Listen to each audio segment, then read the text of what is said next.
Listen to me. If there was a wise man who would ever think of this, they would say in order to be superior to the man, you've got to be the man. For I am the man himself.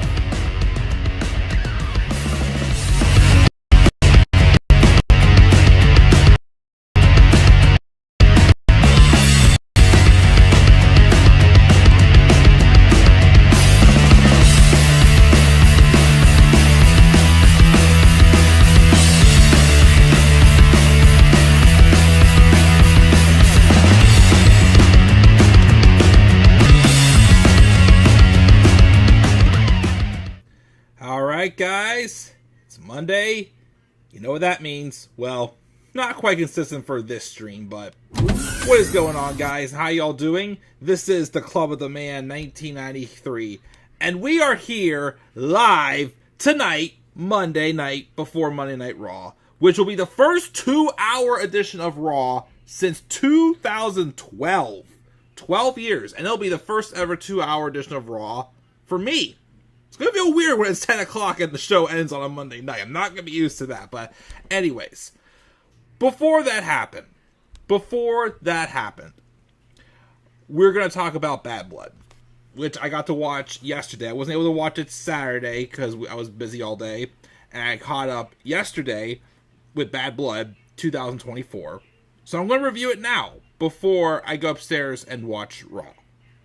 So the show took place on Saturday, October 5th, 2024. Started also at 6 p.m. Eastern Standard Time as well, too, which I thought that was interesting. But, you know, hey, an earlier show, I'm cool with that. And it took place at State Farm Arena, which is also who I have insurance through. Okay, enough about these little jabs. Took place at State Farm Arena in Atlanta, Georgia. Hold on, just kidding. But anyways, we're going to talk about everything that happened at Bad Blood. And we're going to roll from there. My overall thoughts on Bad Blood, if I'm being 100% honest, was it a bad show? No. It definitely disappointed me a little bit, though. I think part of it is maybe the card structure, because although I get why they had the tag match main event the show, especially with the return and how the show ended, that's probably the biggest cliffhanger of all you can leave it on. At least Raw is going to continue on with after the cliffhangers. I'm like, the 90s show, yeah, I'm sorry that the 90s show got canceled on Netflix. But anyways, I'm sorry. Stick to wrestling. And I'm going to focus. But I just don't think this show was as good as it could have been.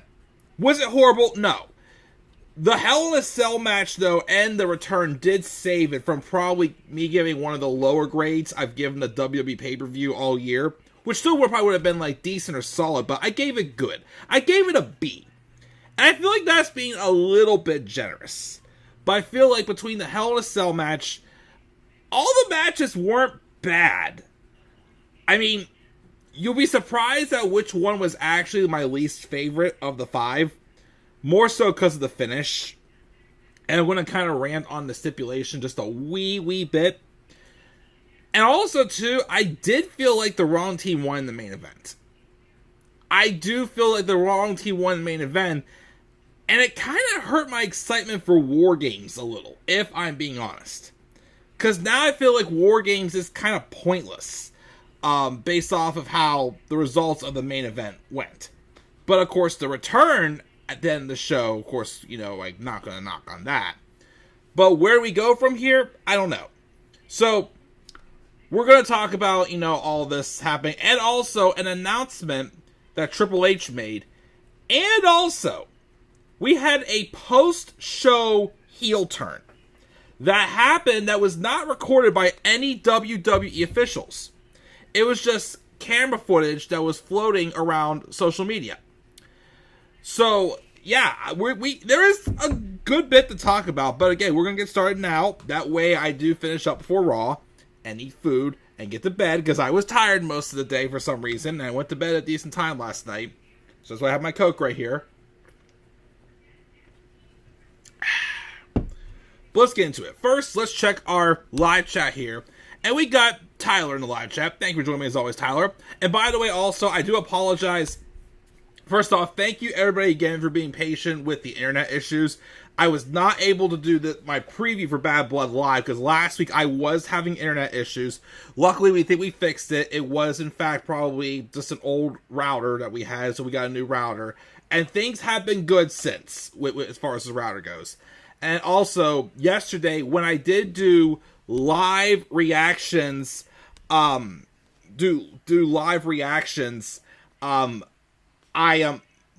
Mac is both my computer. I have two laptops, and both of them are like 8 to 10 years old.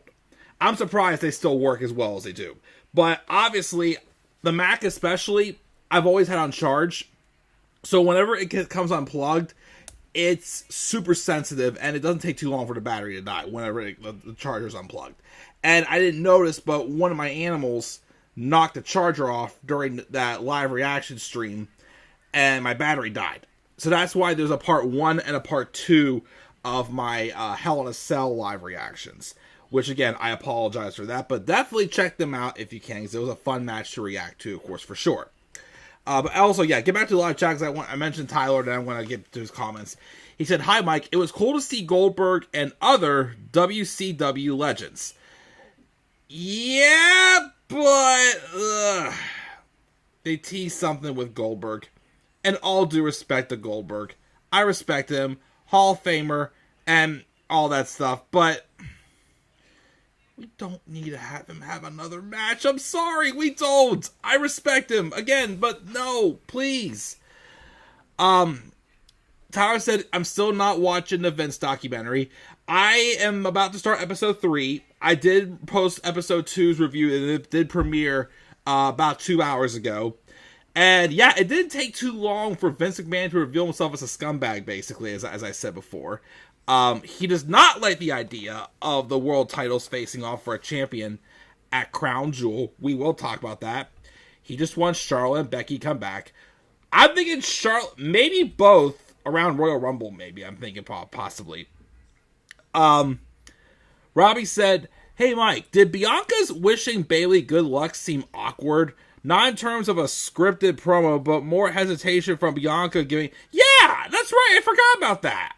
I didn't take notice of that, but yeah, Bianca did in fact wish Bayley good luck in her match against Nia Jax, as her, Jade, and Naomi were hosting the show. But yeah, you're right. Again, no offense to Bayley, but again, her face character has just been dead in the water. Like, she really has nothing for me. Again, I love Bayley, but she has nothing for me to tell, like, a reasonable story for transitioning her back into a babyface. And the part that got interesting the most was when they teased her and Bianca, because there's history right there between the two of them. And I still thought it was a good way to transition Bianca into a heel, but they just veered away from it. So they've kind of veered away from other things that I'm pretty sure will come back to at some point, but it's like, can we come back to it now maybe or something? I don't know. But yes, that's a very good point there of it's awkward. Why are we getting Goldberg versus Gunther? I have no idea. We'll talk about that when we get to it. And why did they need a host? I don't know. Guess it's an excuse to get our people on the show. Really didn't say anything up other than the fact that they just made fun of Chelsea Green more for being stanky because she got launched into that dumpster. That table spot, that dumpster match with her and Mia Yim was sick. Like, when they both landed in the dumpster through that table, I'm like, are they okay? But, you know.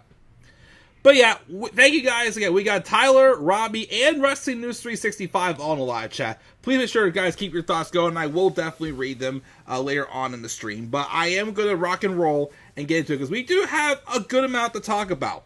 A little bit more than I thought, of course. But we will roll in and talk about what happened at Bad Blood. Which is the first Bad Blood in, 26 years? It's been a long time since they've had Bad Blood.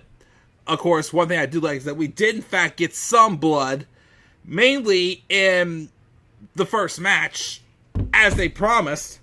When they promised blood, we got blood. And the show opened up with a match that myself, and I'm sure many others thought should have main evented this show, was the Hell in a Cell match with CM Punk and Drew McIntyre. The rubber match of this trilogy. They had a great match at SummerSlam. I surprisingly did like their strap match a wee bit more than the Hell in a Cell match at Bash in Berlin. And then we ended with the very anticipated Hell in a Cell match. A match that we've been talking about for months was going to happen. And they did not disappoint. This was two guys who legitimately don't like each other going at it. And again, just aesthetically, like, you know, showing the damage that Hell in a Cell can do. I mean, for crying out loud, CM Punk first got busted open when he went head first into the cell, which that part was sick. We had wrenches in the match. They were teasing several times, but it didn't happen. But they brought in a table towards the beginning. And for the most of the match, it laid right in the middle of the ring. And Drew McIntyre broke one of the legs off the table. And, of course, there was a few times where they were teasing that they were trying to, because the other leg they had that was still attached to the table, they sat it up. And I know there was a time where I think Punk was trying to smash Drew's eye into it. And I'm like, no, not eye for an eye all over again. Seth Rollins and Rey Mysterio. I'm sure most of you forgot about that. I didn't. Because I have it on my list when I'm making my list for my upcoming videos of the best and worst matches of each year, since I've been a wrestling fan. And I'm like, oh god, we're going to get like an eye gouging match again and whatnot, but that didn't happen.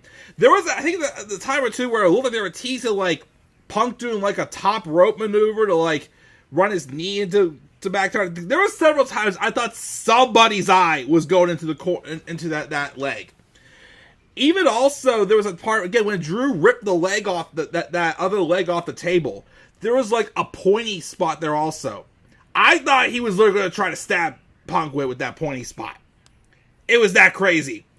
But yeah, that was all sick and whatnot. There was another nice little, like, I think they like a suplex to the table as well. That was vicious in there. Punk as well used the toolbox on Drew McIntyre, bashing his face like, I think 3 times. Is it true, though, that apparently I heard Drew wasn't supposed to bleed like he did? I can't remember if that happened or not. What else? But it was just bad carnage. We had some claymores out of nowhere. We had some good shots with the GTS in there as well. Just sickening violence. Like, again, this is definitely one of the most violent matches we've had in WWE in a while. People, I mean, okay, depending on the level of like what it is for the company, people are comparing it to the match at All Out between Swerve and Hangman, which I haven't gotten to watch it yet. I am going to try at some point to watch it, and when I do, I will live react to it. I know what happens, but I actually want to see it for myself. This was that violent that people were comparing it to that. I wouldn't go that far, but for a PG product, this was violent. This, again, is what it needed. This is what we need more often in Hell in a Cell. This creates classics. You know, it was just a insanely violent match that you just felt the hate for each other. And then, I believe, I can't remember what else I'm forgetting, but I think, twice in the match I remember, Drew went for the Claymore, which also, can I rant on one thing for a second, or just criticize one thing for a second? Can we please get rid of the countdown before the Claymore kick? The 3, 2, 1. I thought it was dumb when he was a babyface, but now that he's a heel again, why are we still doing it? But nitpick there. But anyways, he went for a Claymore, and Punk backed up, and Drew just like flew and landed on his back. Well, the second time he did it towards the end, he landed like his lower back landed right on like the edge of the steel steps. Ouch. It looked like it hurt pretty bad for Drew. And right before that, he brought in a bag, which we were thinking it was going to be thumbtacks. I'm like, oh goodness, we're going to bring back the thumbtack spot again. But instead, it was something more personal than thumbtacks. Drew had a bag full of nothing but beads from the bracelets that were used for, that obviously the one that Punk had, but like in general, just for the arts and crafts that was used for the friendship bracelets. And he poured it all over Drew. And of course, it set off Punk that when Drew swung and missed, Punk took the beads, shoved them into Drew's mouth, and hit him with a GTS with the beads in his mouth. And he won the match. For now, I guess. The feud's over. I'm pretty sure at some point Punk is going to be fighting Gunther. But who knows when that's going to be. It's definitely not going to be a crown jewel now. Could be a Survivor Series. Or Royal Rumble. I think or they could do it at Saturday Night Main Event in December. They could do it then as well. I keep forgetting that happened. They could do it there because they obviously are teasing. Gunther already has a match for Crown Jewel. We'll get into that in a little bit. And they're also teasing another match I'm not really a fan of. So, it's going to be happening soon. We'll have to wait and see. We will roll from there. But yeah, nothing was topping this match off on the show. Again, this should have main evented. But again, I understand why they didn't have it main event, but it really should have. But hats off to both Punk and Drew. I don't know where Drew goes after this. And also, I think they had a video of him backstage telling everybody to F off whenever he walked past them. But again, I don't know what's next for Drew. Hopefully something good.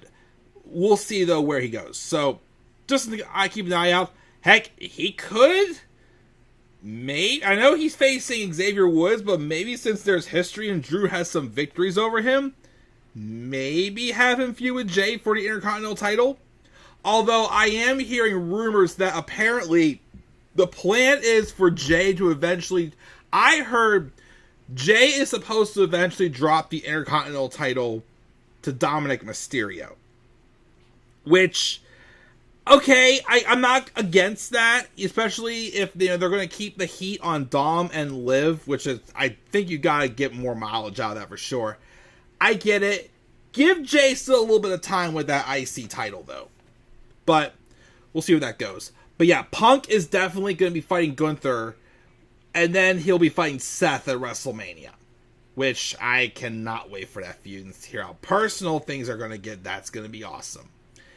But yes, excellent match of the year candidate with that Hell in a Cell match. Definitely one of the best ones I've seen for sure. Like that one, some of the best ones in my time I've seen is this one. Definitely give Cody and Seth their credit. And Cody, even though he didn't have to do that with that torn pec injury, I was calling him a crazy boy. And I still think Cody's a little crazy sometimes because he's that determined to be the hero. But, can't, deny years ago we were asking for people who are actually passionate to be the best, and then we get someone and think they're crazy, but Cody, we love Cody.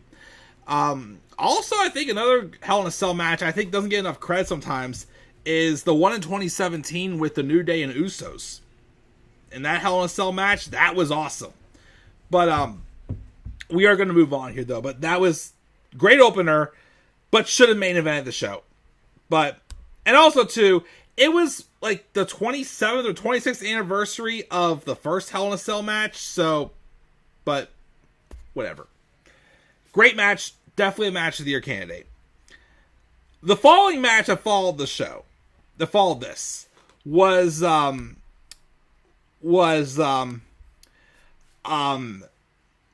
Jax and Bayley, for the WWE Women's Championship. Now, I'll be honest, I set my expectations a little bit low for this match because I figured this match was going to be the one that followed Punk and McIntyre.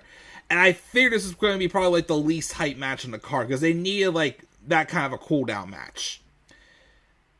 To my surprise, first off, the crowd wasn't that dead for this match. They were a little bit more into it than I thought they were going to be. And with that being said, also, if I could be 100% honest, this wasn't my least favorite match of the night. Sure, people were saying that there was a couple little botches in there. Like I think Nia botched a head scissors or something in there, but I didn't really notice. I still thought it was a decent to solid match. I thought it was. I didn't hate it. I can't call that my least favorite match of the night. But yeah, I knew Nia was going to retain. Of course, Tiffany Stratton did. Well, there was a moment in the match where I think Nia somehow fell on top of the referee. Tiffany Stratton came in. I think she tried to attack Bayley with the briefcase, and then she got Jessica Carr up and teased a cash in. But then you have Nia Jax pulling an Undertaker like, huh? She snapped and went, huh? And of course Tiffany's like, no, I'm not doing it, which obviously teased more tension between them. I'm starting to wonder if that cash is going to happen sooner rather than later. Although, I don't know if it should happen yet, because I gotta be honest, has anybody besides me felt Tiffany's kind of like digressed a little bit? I think it's because like they haven't allowed her to really, I don't know, her matches, when she does get a chance to wrestle, she's not wrestling as much as she was when she first came up. And I just feel like that she's just not getting a chance to shine and show that she's improving. So I still would wait a bit for her to cash in, because I don't think she's ready quite yet to be champion. Obviously, when she cashes in, they'll probably set up for a few with her and Charlotte, which I do want to see that match, because I know Charlotte's definitely Tiffany's inspiration to being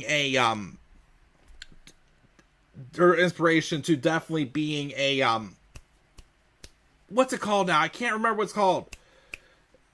Inspiration to being a wrestler. I'm blanked out totally. But I just think it's going to be a bit till Tiffany cashes in. I don't think she's ready quite yet, if I'm being honest. But yeah, like I said, surprisingly not my least favorite match on the card was this women's title match. I really thought it was going to be, but it wasn't. We'll get to that one in just a little bit. The next match we had was Damian Priest and Finn Balor. Match was good. It definitely didn't come close to their match at NXT TakeOver in Your House in 2020. But it was still good. I think this part of it is just a Finn Balor falling down the card, and then not one time that I ever believed Finn was going to win the match. And also, we have had how many moments where Damian Priest is basically fending off the Judgment Day like 3 or 4 on 1. I'm a little over it, I'm gonna be honest. Again, I think Damian's being built as a dominating babyface, but I kind of want to see him just deal with other people besides the Judgment Day. I don't know. But Damian does win the match eventually. He caught Finn Balor to go into the south of heaven when he was jumping off the top rope. That was a 6 spot there. I still kind of wish they would let Damian use the Reckoning again. I know people made him stop using it because it's too similar to Cody Rhodes' Crossroads, but his is a little bit different, I feel like. But, you know, who knows? But you know, it was still a good match. It was like right in the middle for me. Damian does win. And what's next? I don't know. We'll have to wait and see. But Damian wins there. And then before we get to the next match, we had this segment with Triple H coming out. And he announced that a Crown Jewel is going to be a kind of an annual thing now, where they have 2 champion versus champion matches. The men's world titles and the women's champions face each other. And the winner gets this trophy belt, the Crown Jewel Championship, they're calling it. Which the belt itself, not going to lie, looks pretty cool. I like it. I don't like the idea of it, though. I'm sorry. The only bright side is it's leading to a match between Cody Rhodes and Gunther, which, if I'm being 100% honest, I know Cody's probably the bigger star of the two, but I feel like Gunther should win that match, because Cody has had his build at times on losses, and I feel like Gunther, being dominating as he is, he rarely loses. And when he loses, it's a big deal. I just feel like if you would have him lose that match, it's not going to really lead to any sort of fallout afterwards. But again, although that's going to be a good match like that, and what, Nia and Liv, not that interested in that match, if I'm being honest. But I don't know. Again, to me, it's like, yes, we're getting a prize. You're getting something like, you know, the Crown Jewel Championship. Yeah, but it's just bragging rights. Like, if they want to do these champion versus champion matches, like, why can't they do a thing where it's like, okay, the winning champion, that champion gets to headline one of the nights of WrestleMania. Simple. Like, something simple along that lines of, like, something's at stake. Because when something's at stake, it makes the match that much more interesting. But yeah, I don't like that. And then Gunther came out to cut a promo, and Tyler mentioned it before, they had several legends in the crowd watching the show. And one of them was Goldberg. Gunther, of course, does call back to a few weeks ago when he told Bret Hart that Goldberg was his favorite wrestler, which that still cracks me up. But then he goes, yeah, I was lying. And then he made some comment about,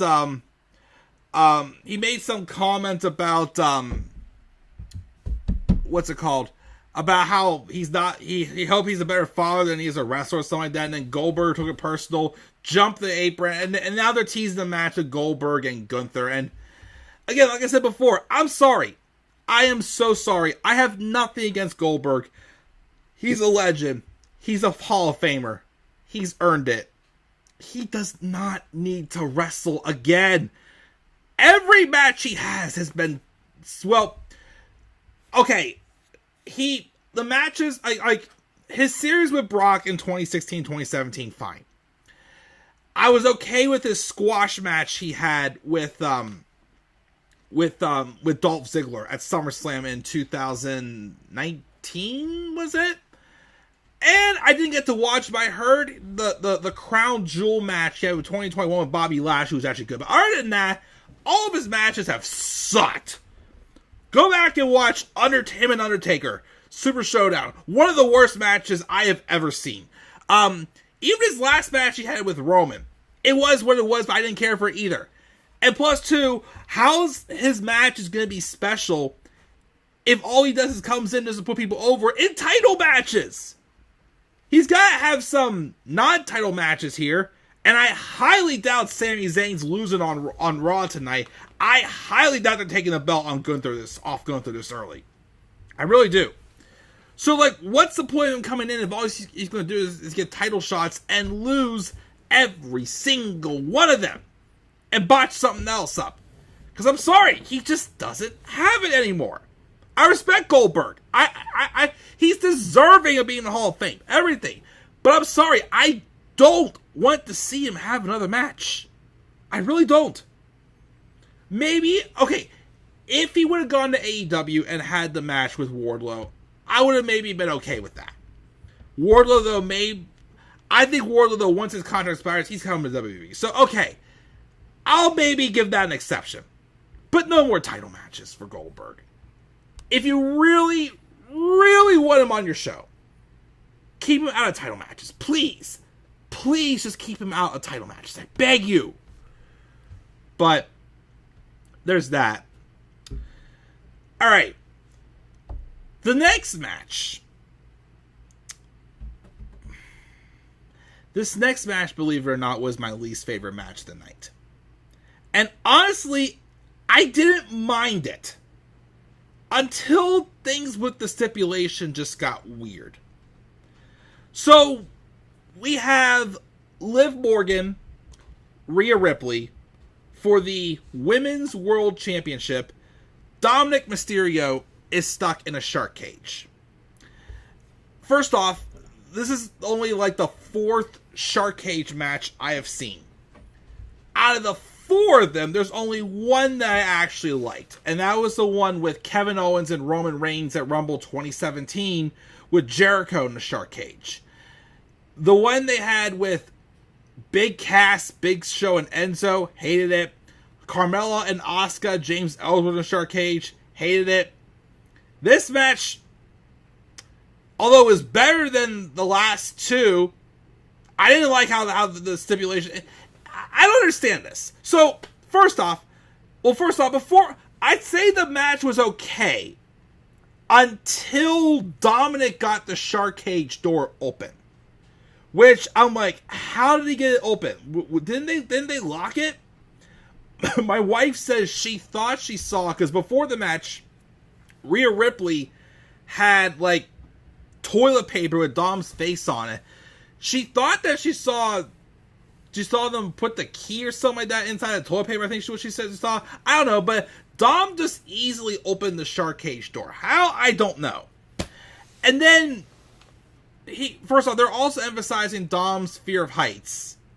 And he was trying to get out of the shark cage, but got too close, and he fell out, but his foot was wrapped to a chain. And I'm like, wait a minute. Why is his foot wrapped to a chain?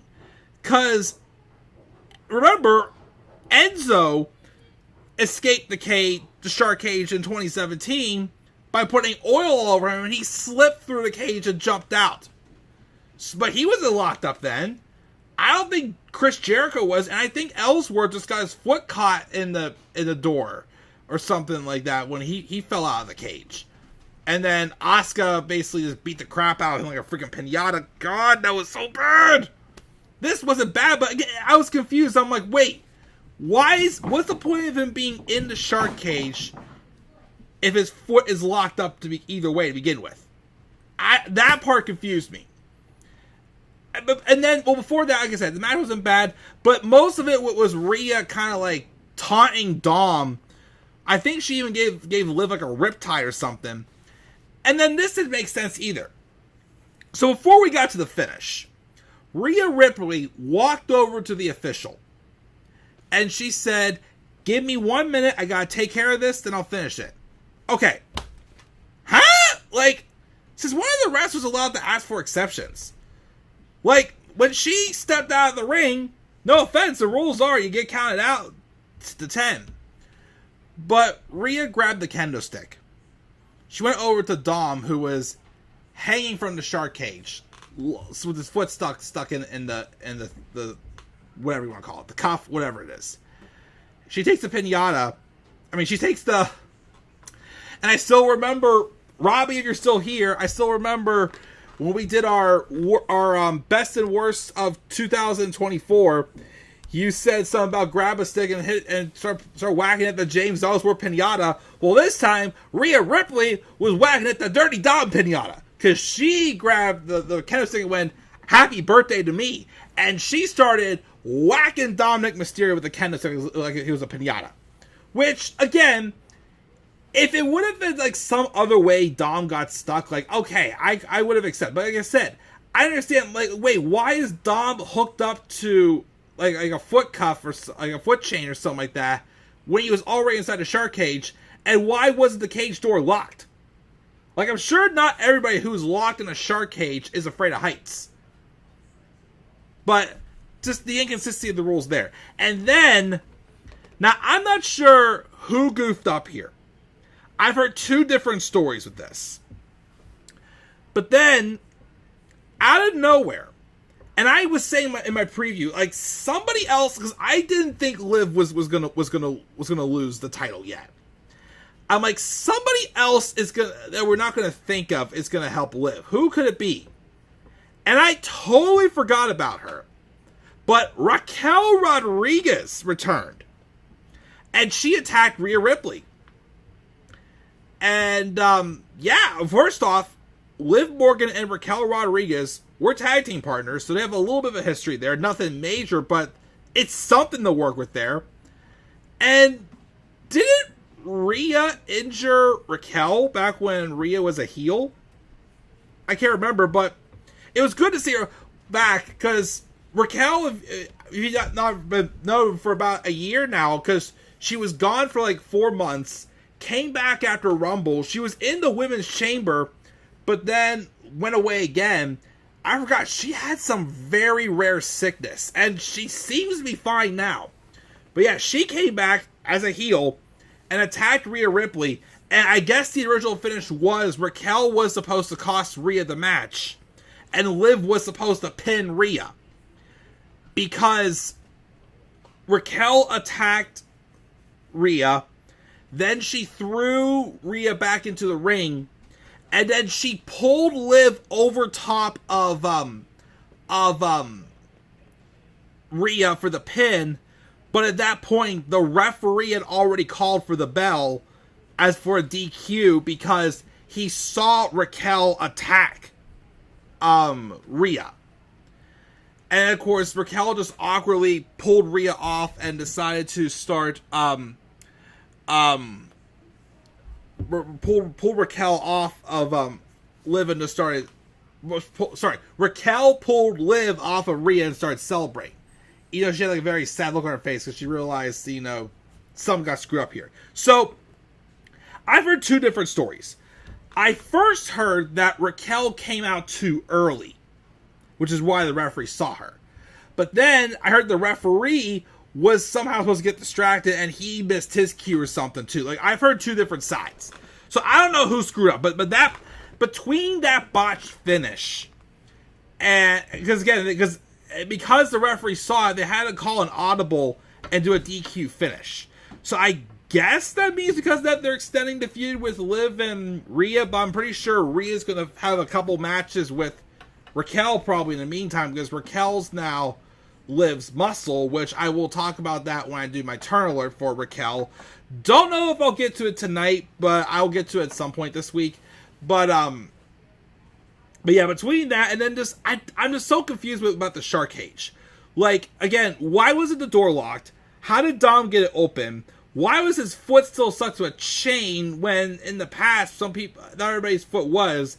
And also, why was the shark cage above the ring? Why was it above the entrance ramp? I don't know. Because of all of that, this is my least favorite match of the show. Like, the execution and, like, the botched finish just kind of made me sour on it a little bit. I mean, before that, it was okay. It wasn't anything spectacular. But, I don't know. It was definitely my least favorite match of the night, in my opinion. Liv retains the title from disqualification. And, yeah, we'll see what happens next. Especially now with Raquel by her side.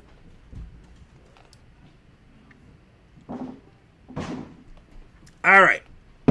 Let's get to this main event. The main event of the evening was the tag match. The hometown boy, Cody Rhodes, teamed up with his longtime rival, former Georgia Tech student as well, Roman Reigns. And he took on the Bloodlines, Sikoa, and the Enforcer, the Samoan Werewolf, Jacob Fatu.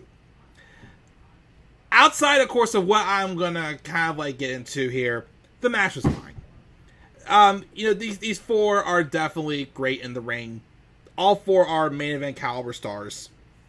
Jacob Fatu, for sure, is beyond another level.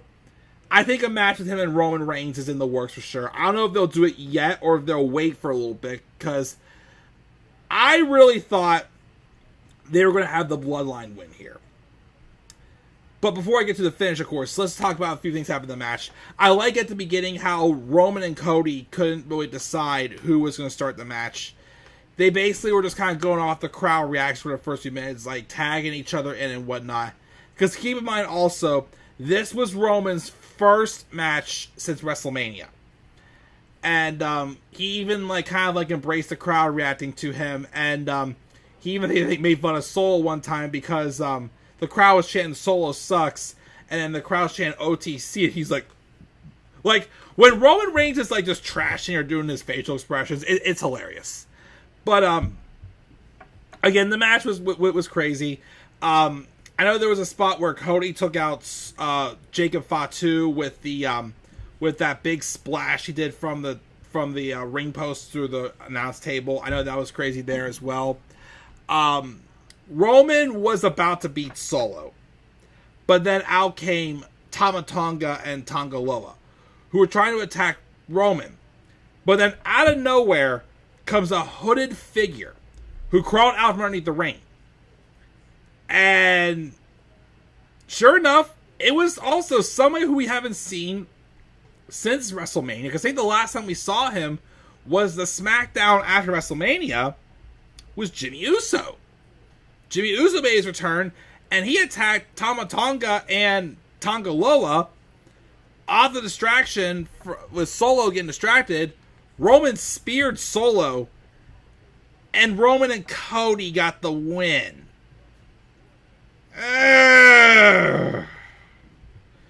First, before I talk about what happened after the match, I didn't like the fact that Roman and Cody won the match. I'm sorry. They didn't need this win. Solo Sikoa and the Bloodline needed this more. I'm sorry. And the fact that Solo took the pin again, I'm just like, what are we doing here? Like, I'm starting to wonder now, is Solo... I still think also, based off of how he's been booked, it seems WWE is embracing this idea that the reason why it took a while to even bring him in, people were afraid that Jacob Fatu was going to be a bigger star than Solo. I kind of feel like the moment Jacob Fatu walked in the door, he outdid Solo immediately. And I feel like they're already teasing that split between them. And I'm wondering, because Solo has said in a few promos that if Roman beats him, he will acknowledge him as the true tribal chief. Because, again, what big wins have Solo and the Bloodline even gotten? None really. So, like, this, not getting the victory here, yes, they try to protect it with Jimmy Uso causing the distraction, but still, it's like, he's lost to Cody 2 times in a row. Any match he has won, he's gotten help, and he doesn't always need help. Solo does not always... Solo's a heel that should be a chicken shit heel. He should be dominating, and eventually get a weakness exposed. That's the heel he should be. So now I'm wondering if they're sticking with that, and Solo really is going to go back to the original Bloodline, and we bring in Hikuleo, or whatever his name is, and whenever, when it possibly is revealed that The Rock was the one behind the whole mastermind of this new Bloodline, then maybe Solo will go back to the original Bloodline. Because right now, if they have Solo Sikoa and this new Bloodline take on the old Bloodline, I kind of lost interest in the War Games match. Because what's the point? Like, the way this was, and even the aftermath, it felt like Roman and Cody were both moving on from them and moving on to someone else. I don't know. I just felt like that this is a missed opportunity. They should have given it to Solo and Jacob. They needed a lot more. Jacob Fatu could have pinned Roman Reigns. That would have kind of been continue the story where people see Jacob as a bigger threat than Solo, but Solo's was trying to start taking the credit or something. They could have done that, but instead, no. They had Roman get the pin. They could have still done what they did afterwards, but I don't know. I didn't like how that happened. But anyways, since after the match, Roman and Cody kind of had a little bit of a stare down. Well, first, after Roman pins, they actually had a video today showing where Roman looks up at Jimmy and goes, "You did that?" He's like, "Yeah, I did for you." And he's like, "You called that?" Basically calling back to whenever earlier in the year when Jimmy Uso was trying to be the quarterback and call the plays, and of course he was flubbing, which we'll talk about that with the tournament, because Jimmy Uso's back to being a babyface now. Thank God. And so I like that throwback there. But then it was like, because I also thought too, if you had, it's obvious they're going to do one more match with Cody and Roman. When it's going to happen now, I have no clue. I'm thinking, well, it's definitely not happening at Crown Jewel. He's fighting Gunther. Survivor Series, they could either be Cody versus someone we'll talk about in a second, or they could do Cody and Roman then, or they could be doing Cody Rhodes and somebody else who attacked him after the show. Talk about that in a second. So they could have used this to, if they would have lost, build some more tension between Cody and Roman and stuff for the third match. I really think they would have benefited a lot more by having the Bloodline win this match. I'm sorry. That's just I thought they should have gone. But after the match again, Cody and Roman and Jimmy kind of showed some respect. I think they just handed Cody the title back, and all was good. So they both go to leave, but Cody was still in the ring. He got attacked by the Bloodline again. And at first, Roman wasn't going to help him, but then Jimmy's like, you said you would have his back, Oos. You're a tribal chief, Oos. Go show him who you are. So they both got back in, and they ran off the Bloodline 3-on-4. Which, again, makes it sad, too, that the Bloodline got ran off 3-on-4. And then you hear, if you said no! I just heard my wife go, bleh, upstairs. But, yes. The Rock came back. He came out with the look he had at WrestleMania with the People's Championship he was given by the family member of Muhammad Ali, and the same sunglasses and whatnot. But all he did was come out. He stared down Jimmy, Cody, and Roman. I don't know who he was directing this towards, because there was a I didn't notice till today. There was also Rock posted one of his social media posts, like video segments afterwards. I had to watch the whole thing again, but my favorite part of it was when he sees Dusty Rhodes, and let me see if I can find the quote of what he said. But he finds like all these wrestlers who were like on the trucks and whatnot, and he saw Dusty Rhodes. Basically, like, love ya, hate your son, or something like that. Let me see where is that? Let me see if I can find what it was he said. Come on, where is it? Come on, it was hilarious. Please, come on. Where is it? I can't find it. But yeah, basically he was just like, love ya, hate your son, or whatnot. But basically The Rock was like, how does he feel about what happened just out there? You'll have to wait and find out. So who is Rock really more going after right now? Is it Cody? Or is it Roman? Like I keep saying, I still think, originally, of course, before Solo lost here, I thought Rock was going to team with Roman, the original Bloodline, at Survivor Series, and turn heel, revealed to be the one be with the new Bloodline. But they could very well change that, because, like I said, if Solo's still part of the new Bloodline for War Games, I got no interest. I've lost interest, because I know they're just, and even if they won, what's the point? They've lost too much already. But The Rock came out there, he stared down for a bit, he kind of 1, 2, 3, and then he walked away. So, whatever's next, we'll have to wait and see. But, it is a little sad, though, that the interest in, like, and again, no fault held to Cody. He just literally has had nothing good to work with on SmackDown as champion. Not his fault. But it's sad that The Rock has to be the only thing that just make things more exciting with him. But we'll see where things go. But after the show, though, there was footage shown on social media where Cody Rhodes ran into Kevin Owens, and I guess they got into an argument, and Kevin Owens beat him down. So he turned heel off camera, which was very interesting, very different. My thoughts on that, we will talk about that more than when we get to the Turn Alert. But wow, yeah, almost 50 minutes. I talked a lot about this show, more than I thought I would. I think I probably spent the most time critiquing my issues I had with the Shark Cage match, if I'm being honest, probably. But it was a good stream. But again, like I said, Bad Blood, had it not been for the Hell in a Cell match and The Rock's return, I probably would have given like a C+ or a B-. But we had Hell in a Cell. We had the returns. I gave it a B. A generous B for Bad Blood. Was it as good as I thought it was going to be? No. But, I still enjoyed it. What do you guys think of it? Leave your thoughts in the live chat. But let's check the live chat before we go off the air here. I want to hear your guys' thoughts as well. Where were we at? I think we were at where Tyler said, the Hell in a Cell match was nuts. Indeed it was, for sure, I agree. 20 years the last Bad Blood happened. Thanks for clarifying that, Tyler. Hey, Mark! Mark, it's been a while, man. Like I said, hey, Mark, also, I did get back on social media again.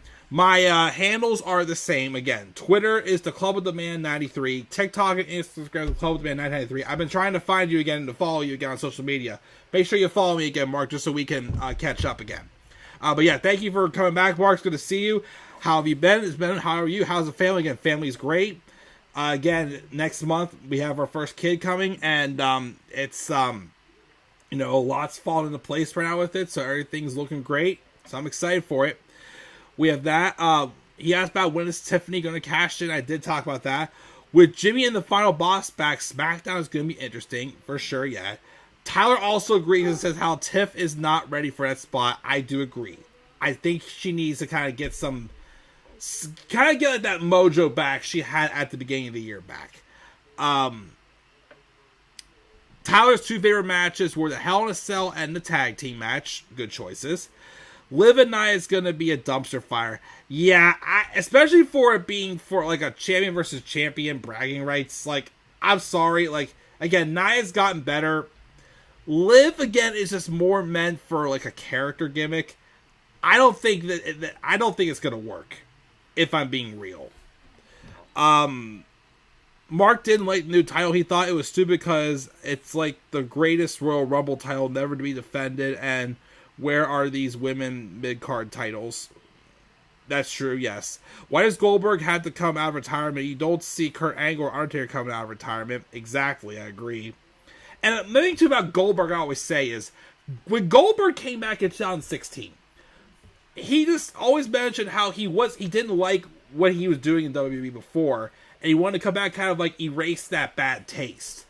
Well, like, no offense, after the stuff he did with Brock, what's it different now with what he's doing now? I feel like, to me, he's just diminishing his legacy and kind of like, in some ways, like, eating his words and not practicing what he preaches by like just like embarrassing himself more with these matches.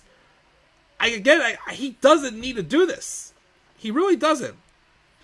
Tyler says Liv and Rhea should not have the belt. It was a bad call to have Rhea won at Mania this year. Becky should have won the belt at Mania. How many times the Shark Cage ever worked? No. I mean, again, I liked it when Chris Jericho was in it, but I don't know what in my other ones that happened. Robbie said, I read the finish was botched. He read that Raquel jumped the gun a little early for her cue, which is why the referee saw her. She was supposed to attack Rhea and place Liv on top of her for the pin. Gotcha. Probably the referee bump, who knows. Don't do Cody and Rock at Mania. I agree, yes. That match should be either at Survivor Series, Royal Rumble, or Saturday Night Main Event. Don't do that match at Mania. This year's Mania, no excuse, needs to be Rock and Roman. I will give last year an exception because people wanted Cody. It was Cody's time. I'll give that a pass. But there's no excuse. We've been waiting for the match it'll be 10 years next year we've been wanting this match. Stop putting it off. Give us Rock and Roman at Mania. And also, I'm starting to fear they're going to put the title on Rock. Again, no offense, Rock doesn't need a title. And also, you don't need to have Roman Reigns versus The Rock involve the championship. Roman does not need the title anymore. He doesn't. So, I still think that match needs to be no championship, and they'll make it even more unpredictable. Even though it's obvious Roman's going to win it, but still. Roman was going to win in his first match back, I guess, but still. Jimmy's return and face turn Saturday night was done much better than his heel turn SummerSlam last year. I like how the turn was a callback to the previous heel turn. Yes, definitely.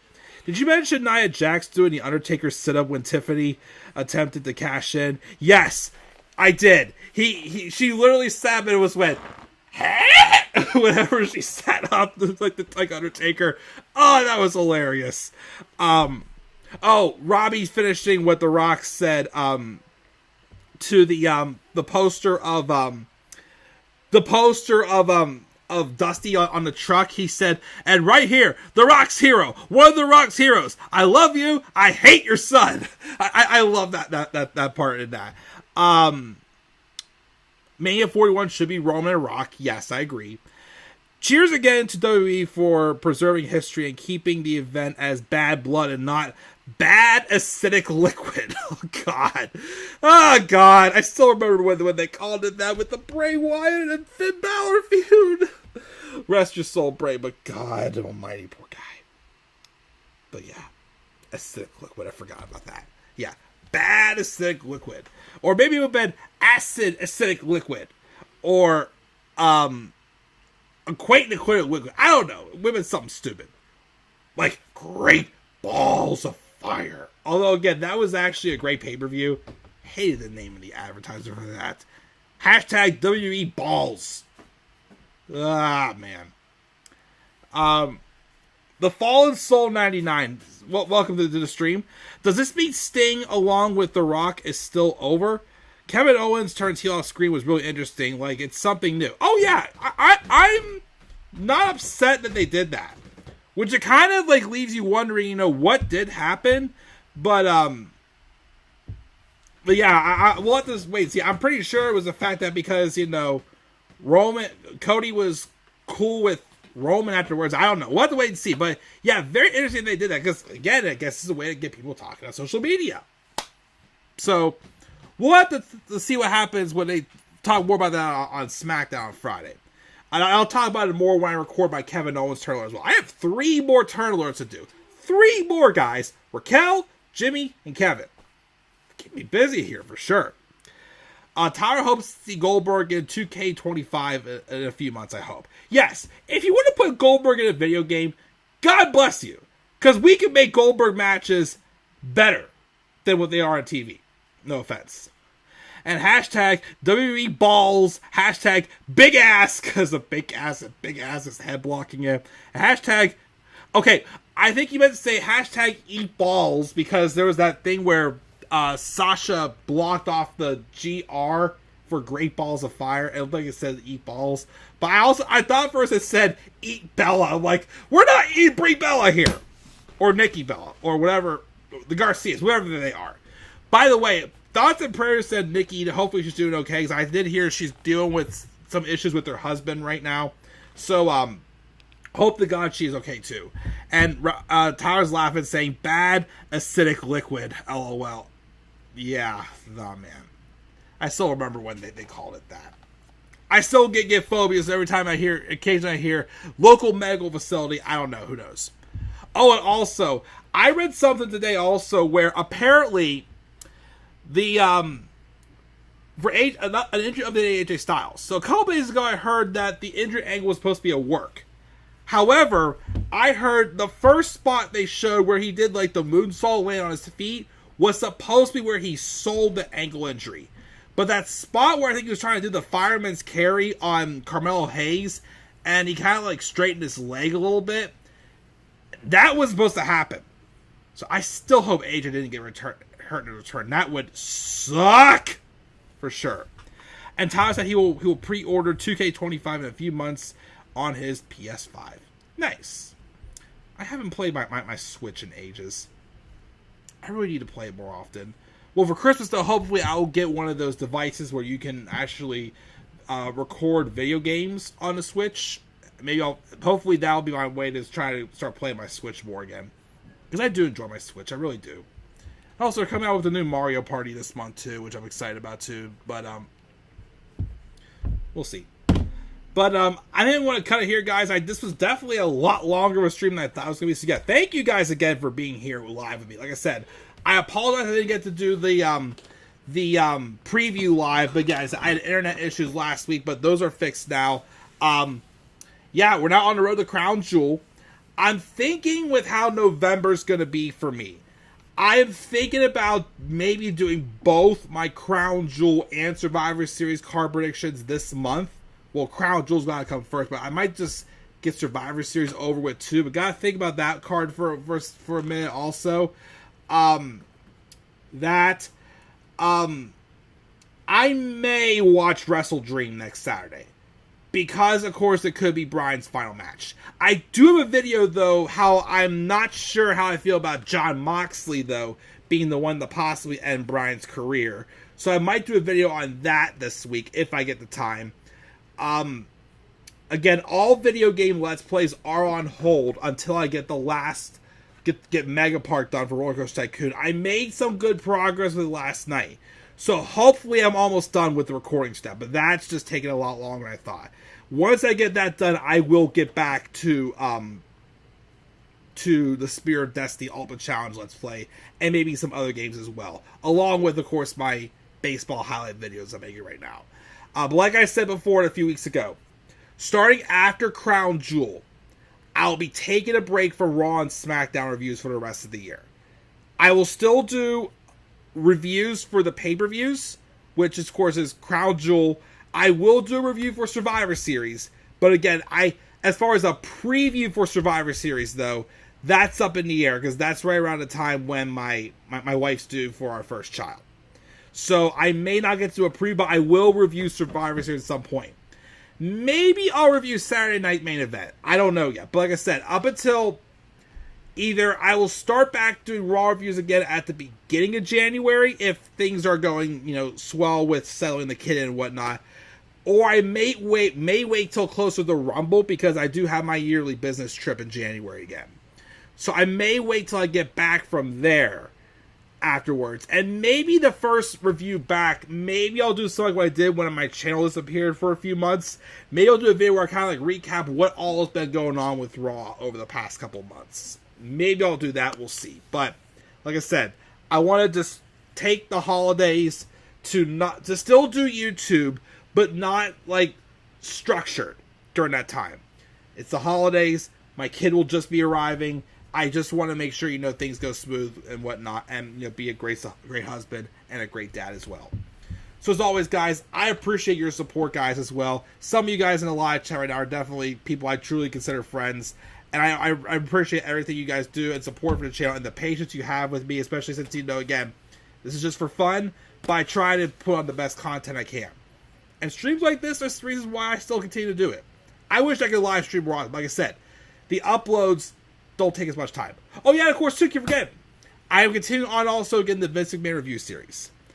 I'll try to watch episode 3 sometime this week. I tried to start it last night when I was going to bed, but I did get kind of tired, so I feel like I have to start over.